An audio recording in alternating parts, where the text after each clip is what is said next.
beautiful people, welcome back to my channel. If you are a returning subscriber, I want to say thank you for coming back. But if you are just watching this video and you haven't subscribed, can you quickly click on the bell notification and subscribe so that you can settle in as a member of the family. Honestly guys, I feel like this is a family unit. This is a safe space where we get to share opinions and no one judges us. How cool is that? So by the way guys, I'm just coming back from the salon. I went to get my hair made. You like my braids? You like my braids? I like what I say. Thank you guys. So today I want to share my opinion on a trendy issue.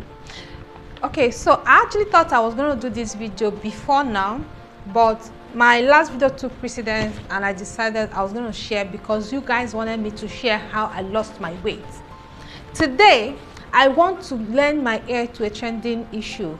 So I saw this video where a pastor had called out eligible bachelors in his church and asked eligible single sisters to line behind them if they want to get married. So choose a guy and line up behind him. Can you imagine? So I'll just give you a few minutes to catch a glimpse of what happened in the church that day. And to my amazement, there were guys who got more than one person to queue up behind them. Anyway, we need to study those guys to see what they're doing right. Okay, this one everybody's rushing there. Hey, if anybody want to marry anyone here, come and touch them. Come and touch the person. Any person you like.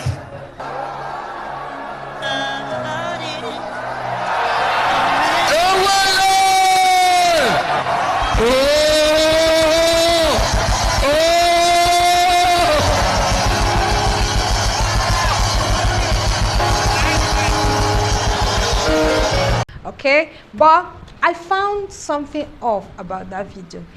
Do not forget that a few days or a few weeks back, there's this trending video of a group of women who were in a church and they were singing, "Carry me they go, Jesus carry me they go to my husband's house." All right, like carry me and go to my husband's house. It kind of generated some mixed reactions. Some people agree that it's okay to pray to God for anything, marriage inclusive. Some other persons felt like this is too much. This should not be promoted in the house of God. I decided to jump in on this conversation because in one of the comments where people were discussing issues like this, someone had mentioned that she started to pray for her spouse at 16.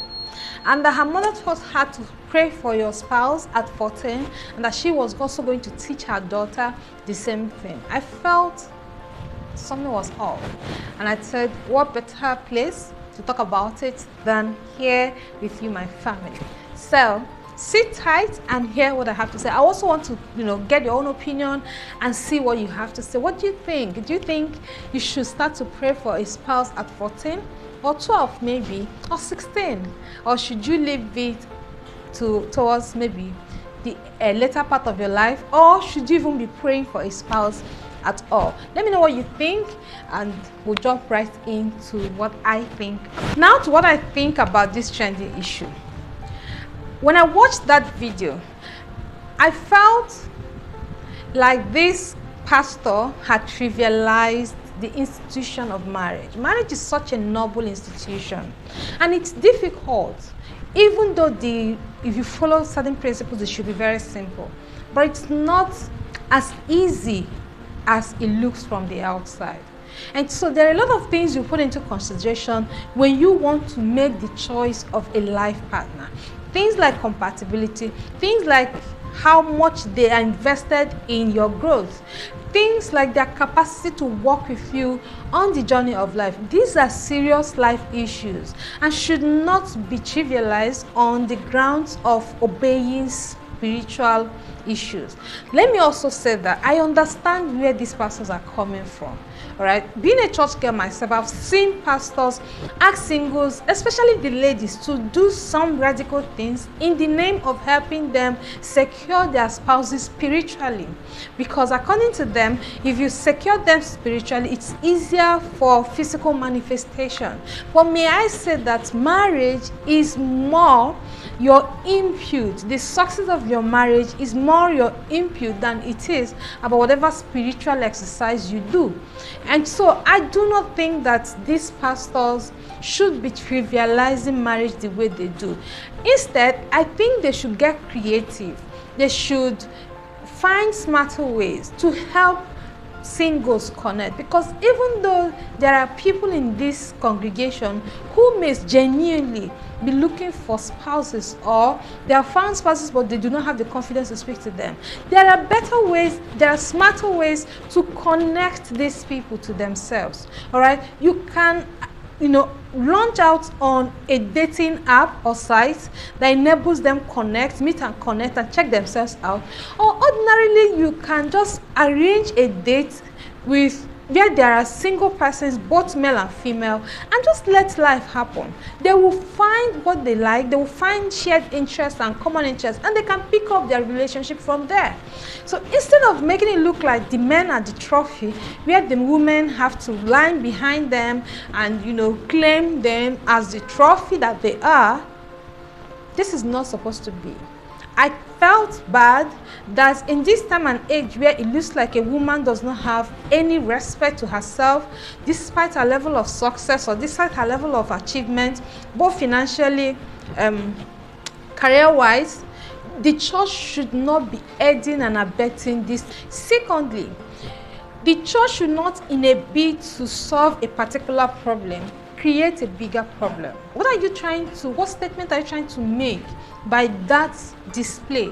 All right, everyone is now saying they are trying to pray to God. I feel like there are bigger issues here, and let me say this is not particularly to marriage. The kind of body we give women is too much. I think that women are carrying a lot already. They are either looking for children, they are praying for visas, they are praying for finances, they are praying for spouses. That's a lot. And the truth is, people can live complete lives without these things. The more we de-emphasize pursuing things as opposed to living significant lives, the better society we will have. So I feel that the church should not be creating bigger problems. Help people live complete lives, irrespective of what is missing in their lives. Because the truth is that a fulfilled life is not dependent on what you do not have. It's about what you do with what you have. And we have a lot already. Women should be able to live without having kids.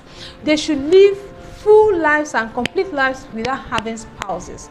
Marriage is not the ultimate goal in life, and it should not be emphasized in any way.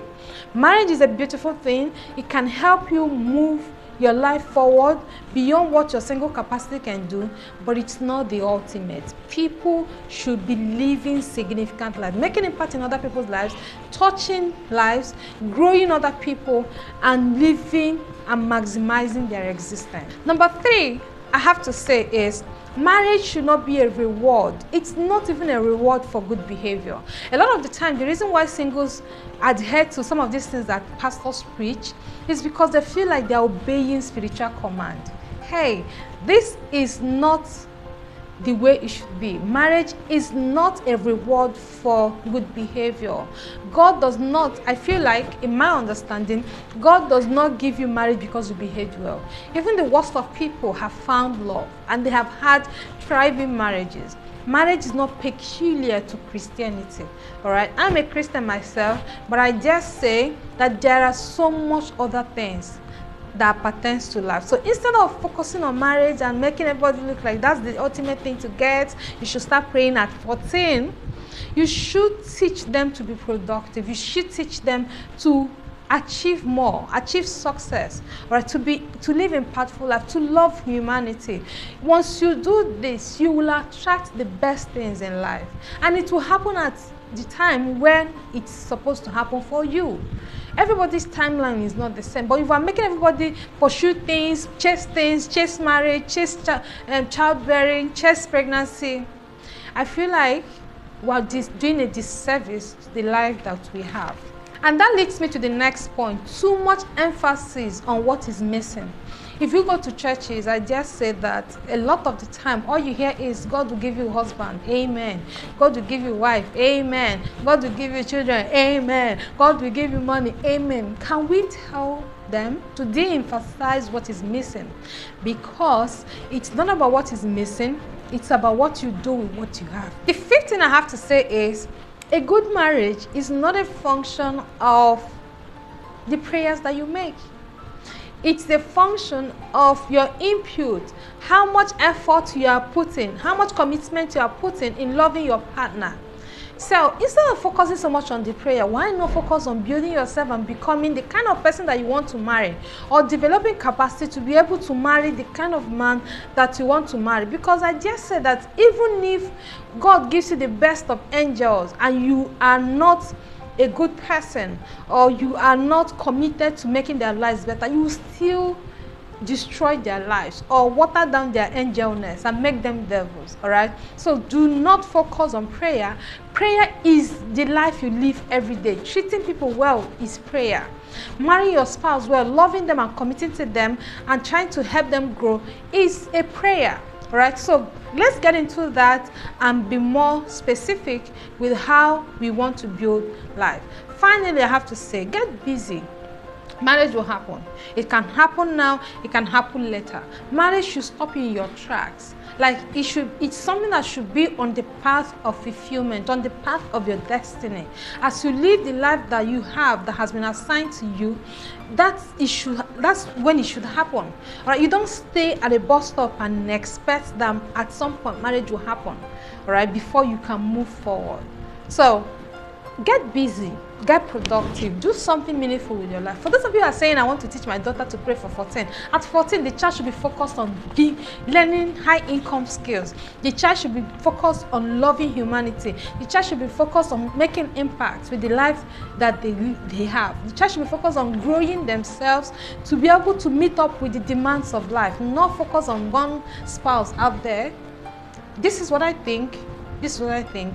I know that a lot of you may not agree with me, but please let me know what your opinion is. What do you think? Should you be praying for a spouse at 14 or 16?